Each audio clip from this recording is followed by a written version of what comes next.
Some of you may remember me opening this big boy, which is the N440BX server board from Intel, brand new in the bag, which I opened and I retaped. Pretty shitty, but at least I retained the original packaging. Well, someone under the name of Edman wanted to see this one start up, and this is a 20-year-old board that's been sitting untouched. So that's a long time for a board to not even be started up even once. So he wanted to check it out. He even went to the trouble of giving me this. Ladies and gentlemen, meet the Pentium 3 450 slot 1. I believe this is a Katmai. It looks like it's been never used, only once actually. The pins are such in a pristine shape. This thing is gorgeous. So we're gonna go ahead, reopen this up, get some RAM, throw that thing in there, use this little power supply, and even though it smells like it's burnt, let's hope for the best and let's hope for no fire, please. Just a little quick recap. I'm gonna go through very quickly.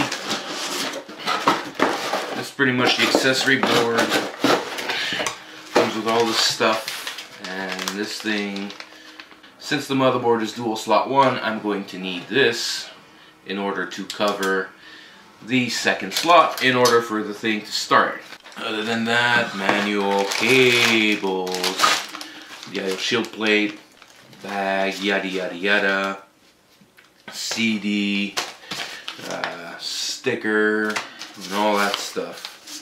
All this license agreement and whatnot. Oh, that thing smells burnt. Holy moly. Run-of-the-mill 20 pin. This is our dual slot 1. 4 banks of memory. I believe this thing supports up to a gig. Or is it 2? Pretty sure it's 1. Ultra 320 SCSI from LSI. We have floppy ID. Is this a 40? No, a 50 pin SCSI? Pretty sure that is correct. I believe this is an SMM connector for something else. If you know, let me know. I greatly appreciate it. And I guess this is where you connect all your front panel connectors, which I should have thought of that. CMOS battery, I'm pretty sure that thing's dead. Extra headers right here for the serial connectors. And then your North Bridge, South Bridge, Cirrus Logic with onboard RAM for your video, because, well, you need dedicated graphics if you do want to use a server board, because shared memory on a server board is a big no-no. It's criminal. If you ever see one, run away. And we also have, like I said, the Columbus 24-pin connector right here. I'm not sure if you can use this on a 24-pin power supply. I wouldn't put my money on it. And auxiliary power if we do need some, and we don't have any connectors, so yeah. Primary processor, secondary processor. Since we only have one, we're gonna go ahead, slap this thing in here. Ooh, like so. Number 2. Wow, this thing is stiff. There's no way this thing is not gonna work. And all of a sudden, your 3-pin connectors are right next to your slots, which is right here for this first one, and the second one is just right above the metal part, which is right here. Anyways, let me hook the whole thing up, set up the camera properly, and we're gonna get this thing started. Speaking of that, I actually need some RAM.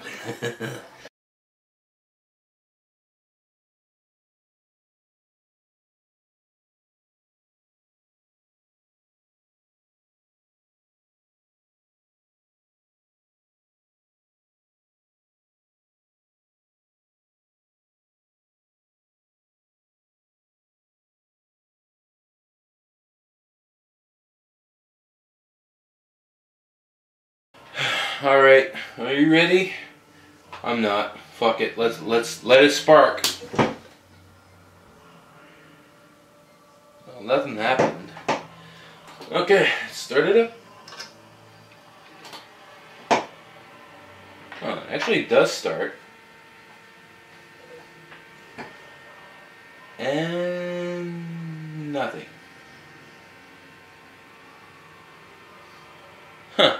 do you know? Quickly, let's just go ahead and check this out. I have to, pretty sure this is DIM 1, turns out. So, oh boy, that thing's stiff. Let's see if that fixes anything. There we go. Let's see.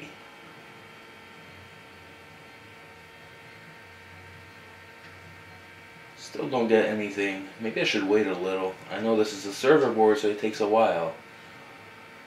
Nah, at this point I'm pretty sure I would have had something. Okay. So I've tried 2 RAM sticks on the 2 different banks. I've also noticed the buzzer doesn't even click when I turn it on. I've also removed the CMOS battery. And nothing still. I mean, the board really smells bad still, but I don't know, I'm not seeing what's going on. I checked the every single piece of instruction, put the whole thing properly. The only thing to know, the only thing I want to check out now is see if it'll beep if I turn it on without RAM, and see if this will do anything. If it doesn't beep at me or anything, I'm pretty sure the board is brand new dead. Okay, well, dead on arrival, you know what I mean? I mean, who does that? 20-year-old board doesn't even want to start up when it's brand new, and it reeks. I don't know what kind of board self-destructs itself, but I don't know. I don't know if the processor's supported. It's pretty much, I'm pretty sure it is, because there is that little piece of paper here that I've noticed if you wanted to use the recently announced 550 megahertz P3. So, of course it's gotta support it. I don't know what else I've checked everything, and still no avail. I just don't get it.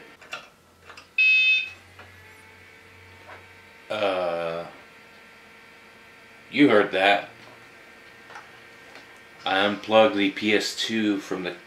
unplugged the PS2 keyboard and the whole thing beeps now? Okay, let's try this again. I just realized that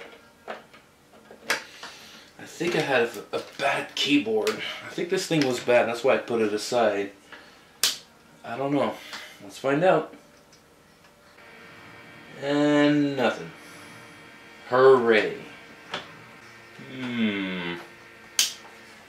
I'll see if it'll beep again without RAM. But I did put a 512 megabyte stick in there. Maybe that's not a good idea. Let's see.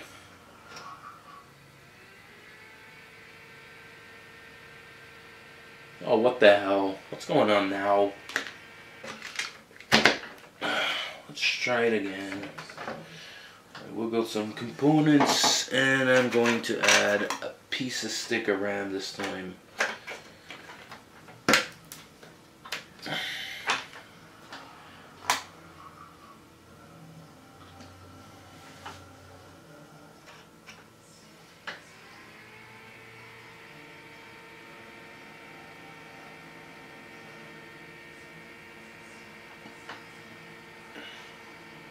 Well, would you look at that? Now all of a sudden it's alive.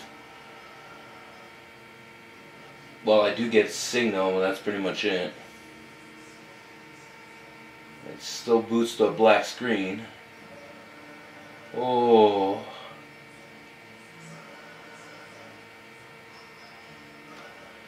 Well, we're getting progress anyways. We're getting the thing to almost start. Let's try it again.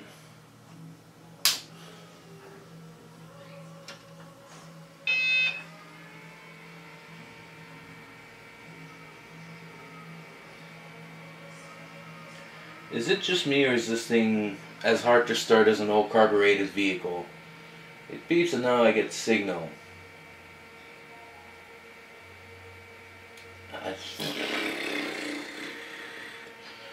I'm at a loss here.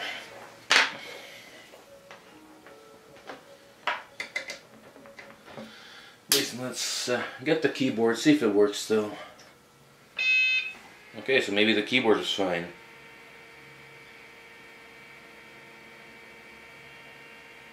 I get no signal. Oh, I do. Never mind. I was impatient. Okay, so maybe I'll just wait and see how long it takes. In the meantime, let me clear the instruction book. Hit F1 or F2 just for the heck of it.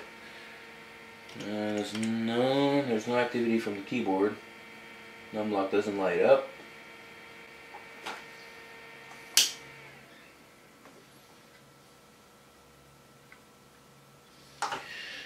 Okay, you know what? I think I'm gonna put the studs on that.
Clickety click.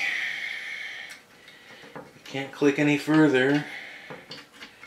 Well, the thing's not moving. There's no way in hell the processor could be a culprit. I saw the keyboard blink. That's a good thing.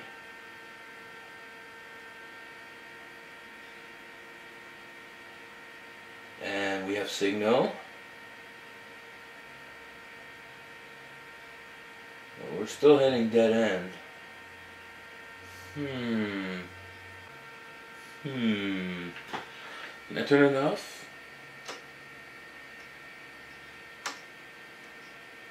Not quite. Oh, yes I can. Let me pop in the battery. CMOS is probably dead like I said. But it's worth having something here.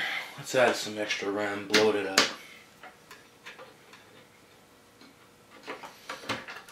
Load the entire gig. See how it thinks it. See how it likes it.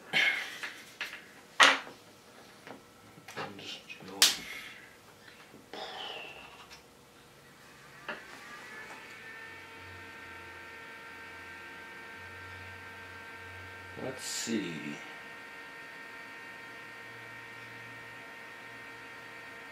We're getting a signal, but we're not going far.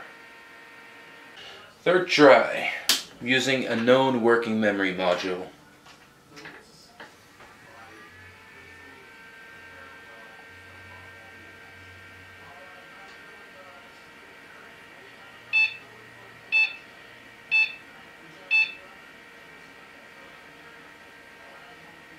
Okay, you don't like that RAM, I see. Man, what a picky board, jeez.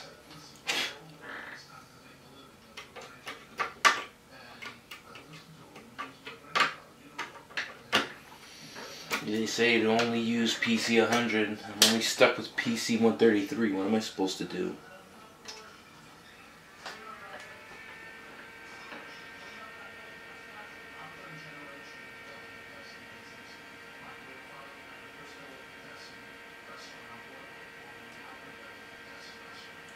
And we get a green light, and oh, we're going somewhere this time. It blinked. Well, would you look at that?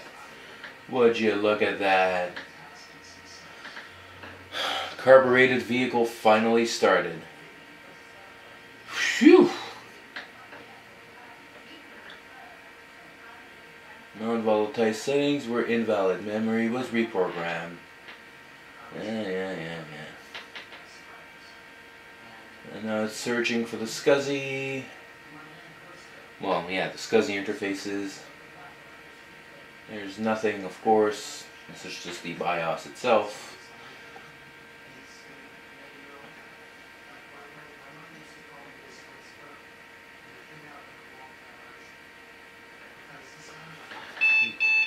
Ooh. Okay, mismatch among processors detected. CPU 0, failed initialization on last boot. What the hell is failed? Failed CPU 0, failed FRB level 3 timer. Okay. Does that mean we have a problematic CPU? No, it can't be.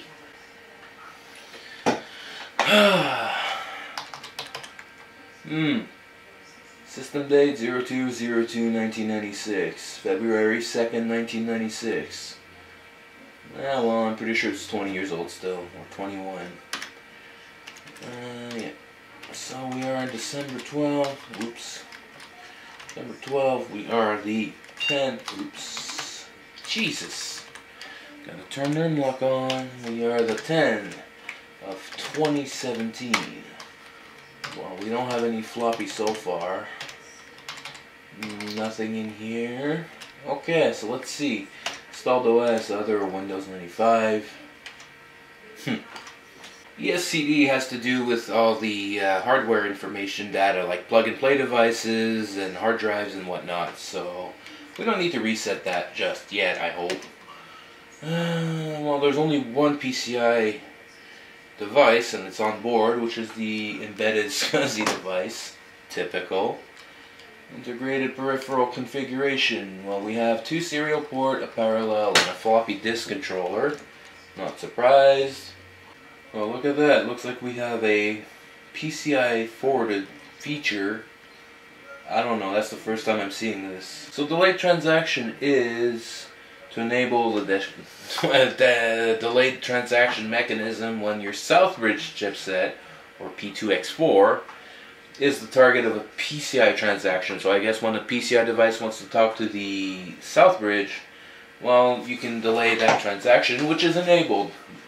Yeah, well, by default. We use multiprocessor specification 1.1, which is, well, operating system may require it for some compatibility reasons, or 1.4. We're going to use 1.4, because why not?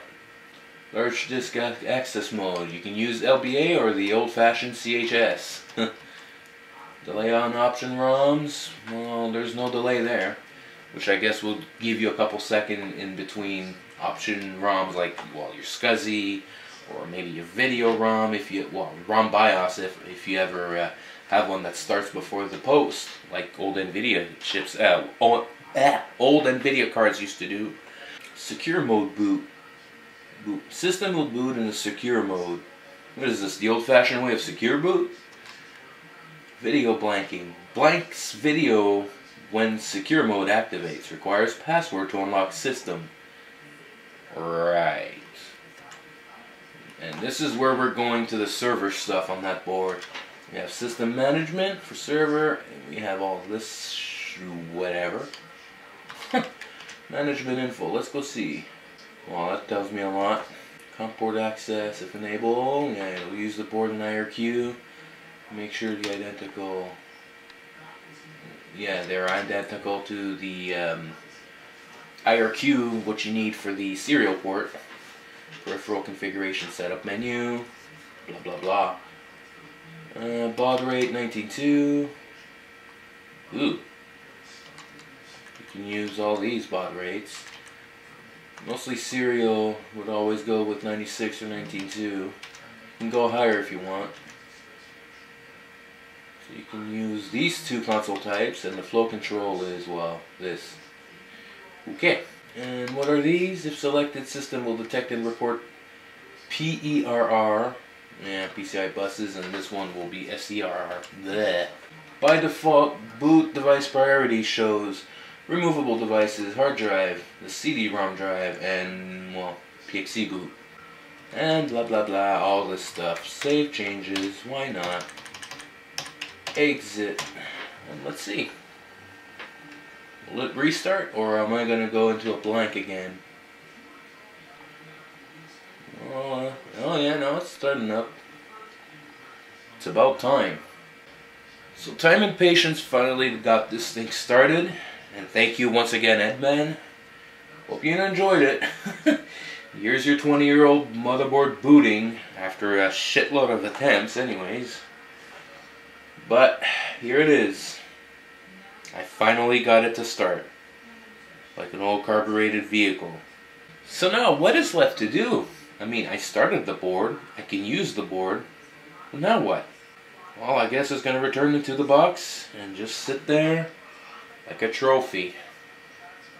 Because I honestly, I don't even have SCSI hard drives, a server case, for that matter.